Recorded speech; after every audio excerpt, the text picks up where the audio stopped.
कहीं ना कहीं जो आत्मविश्वास था वो डगमगा गया था। शायद उस दौरान ओवर कॉन्फिडेंस था। 400 का पारा इंडिया लेकर चल रही थी, वो नहीं देखने को मिल पाया। तो क्या अब 2024 से सबक लेकर 2029 के लिए इन 3 साल के कार्यकाल में देखने को मिल पाएगा कि बीजेपी या फिर एनडीए पूरी कुछ अच्छा और ऐसा ऐतिहासिक कदम उठा पाए जिसका फायदा 2029 में मिले और वो गलती कम से कम ना हो जो 2024 में रही? निश्चित रूप से वो गलतियां नहीं होनी चाहिए जो 2024 में रही, क्योंकि खासकर जो युवा हमारे देश का भविष्य होता है, किसी भी देश का भविष्य होता है, और उस युवा के पेपर लीक हो जाना बड़ी घटना होती है।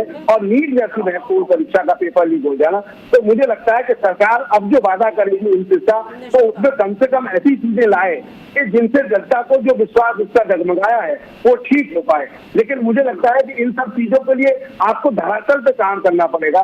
तमाम चीजें ऐसी रही कि आप देखिए कि यहाँ लोग पहलगांव में आतंकी घुस जाते हैं, आप बड़े बड़े सुरक्षा के दावे करते हैं, आतंकी घुस के हत्या करके चले जाते हैं, और किसान देश का जिसको आप अन्नदाता कहते हैं वो दिल्ली के सीमा में अंदर नहीं घुस पाता है। तो इस तरह का व्यवहार भी देखा इस देश की जनता ने। तो मुझे लगता है कि निश्चित रूप से सरकार अगर अच्छा काम करेगी, क्योंकि चुनने वाले हम और आप नहीं, हम और आप तो वोटर हो सकते हैं, लेकिन जनता इस देश की 144 करोड़ जनता चुनती है आपको।